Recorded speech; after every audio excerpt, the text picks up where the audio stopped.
안녕하십니까. 글로벌 컨설팅사와 투자은행들의 보고서를 요약 정리하여 보고드리는 보고남 김프로입니다.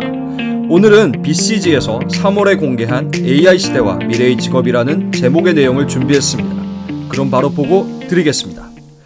보스턴 컨설팅 그룹은 코로나19가 인공지능과 오토메이션 시대를 더욱 앞당김에 따라 업종별로 일자리 수급이 어떻게 변화할지 예측하였습니다. 그리고 이러한 일자리 변화 양상에 맞춰 정부와 기업 그리고 개인은 각각 어떤 준비를 해야 하는지 주요 시사점들을 제시하고 있는데요. 지금부터 구체적으로 살펴보도록 하겠습니다. BCG는 2030년 어떤 영역에서 일자리 부족과 과잉이 일어날 것인지 미국, 독일, 호주, 세계 국가를 대상으로 시나리오를 작성했는데요. 먼저 미국부터 살펴보겠습니다. IT 강국답게 미국은 컴퓨터 및 수학 분야의 인력 부족이 상당할 것으로 예상하고 있는데요. 자그만치 600만 명의 인력이 부족할 것이라고 내다보고 있습니다.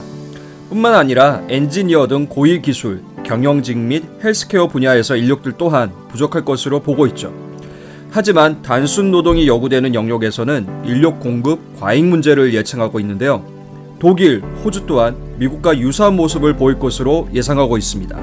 즉 독일은 100만 명, 호주는 약 30만 명 가량의 인력이 컴퓨터 및 수학 분야에서 부족할 것으로 BCG는 예상하고 있죠. 뿐만 아니라 약간의 차이는 있으나 양 국가 모두 단순 노동이 필요한 영역에서는 인력 초과 공급이 발생할 것으로 보고 있는데요. 결국 세 개국 모두 컴퓨터와 관련된 직종, 즉 IT 기술, 엔지니어, 수학 등 영역에서 인력들의 심각한 공급 부족 사태가 발생할 것이라고 예측하면서 동시에 IT 및 자동화의 영향에 덜 민감하나 대면 서비스가 중요하고 공공 성격이 강한 헬스케어, 사회 서비스, 교육 등의 영역 또한 상당한 인력 부족 문제를 겪을 것으로 내다보고 있습니다. 특히 BCG는 독일을 주목하고 있는데요. 독일의 저출산과 베이비 부모들의 은퇴를 고려할 경우 인력 부족 문제는 더욱 심각할 것으로 보고 있습니다. 미래 우리의 모습을 독일에 투영해 볼 수 있지 않을까 걱정이 되기도 하는데요. 그렇다면 이러한 일자리 수급의 양극화 문제를 어떤 해법으로 풀어야 할까요? 정부는 우선 범부처 간 협력 하에 인력 수급 균형 전략을 지금부터 수립해야 한다고 조언하고 있습니다. 현재 상황과 트렌드에 대한 이해를 시작으로 어떤 영역에서 인력 과잉과 부족이 발생할지 면밀히 예측하고 불균형 격차를 해소하기 위해 교육부, 보건복지부, 고용노동부 등 범부처적 대응책을 마련할 것을 주문하고 있습니다. 또한 정부는 국민들의 재교육 프로그램을 마련할 것을 강조합니다. 미국의 경우 AI 시대의 도래에 따라 6개의 일자리가 새로 생겨나게 되면 해당 업무를 지원하기 위한 새로운 일자리 1개가 추가로 나타난다고 합니다.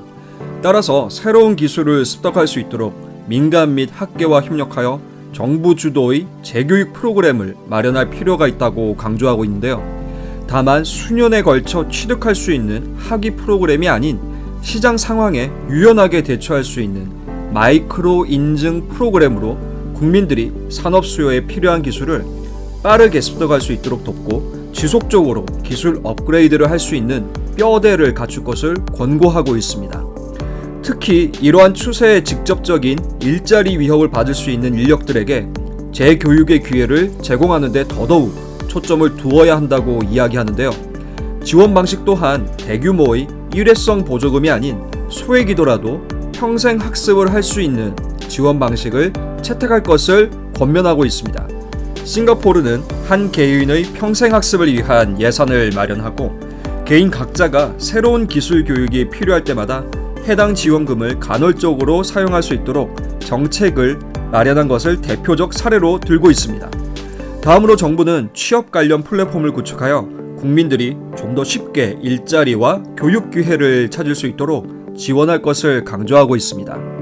마지막으로 중소기업들이 자동화 추세에 더욱 근접할 수 있도록 보조금 지원 및 세금 감면 등의 지원 정책을 펼쳐야 한다고 하네요. 기업의 대응책 또한 정부와 유사한 방식을 제안하고 있는데요. 전략적 인력 수급 계획을 마련하고 내부 교육 프로그램을 통해 기존 인력의 기술을 지속 업그레이드할 수 있도록 지원해야 한다고 합니다. 특히 간헐적 교육 프로그램은 지향하고 평생 학습 문화를 조성해서 지속적으로 역량을 개선할 수 있도록 틀을 갖출 필요가 있음을 지적합니다. 마지막으로 인력 부족에 따른 기업 간 인력 확보 경쟁이 불가피할 것이 예상되며 따라서 기술을 이미 보유한 인재보다 잠재력과 의지를 가진 인재를 확보하는 전략으로 선회할 필요가 있다고 합니다. 즉, 기존 보유한 기술은 수년 후 활용도가 떨어질 수 있고 새로운 기술을 습득해야 하기 때문에 이러한 학습 의지가 인재 선발에 있어 더욱 중요할 수 있다고 하네요. 최근 네이버가 전공을 따지지 않고 취업문을 개방한 것도 이러한 맥락이 아닐까 생각합니다. 마지막으로 각자 개인들은 무엇보다 평생 학습을 뉴노멀로 삼아야 한다고 하는데요. 즉 지속적으로 새로운 기술을 습득하고 업그레이드하는 것이 당연하다는 것이죠. 뿐만 아니라 유연한 경력 관리를 주문하고 있습니다. 개인이 보유한 기술을 더욱 필요로 하는 회사가 나타날 수 있고 따라서 이직은 향후 극히 자연스러운 현상이 될 것이다 라고 말합니다. 우리나라 저출산에 따른 인력 부족 문제, 다출산만이 유일한 해법이 아닌 잘 만들어진 교육에서 그 돌파구를 찾을 수도 있겠습니다. 오늘의 한마디입니다. 배워서 남주나.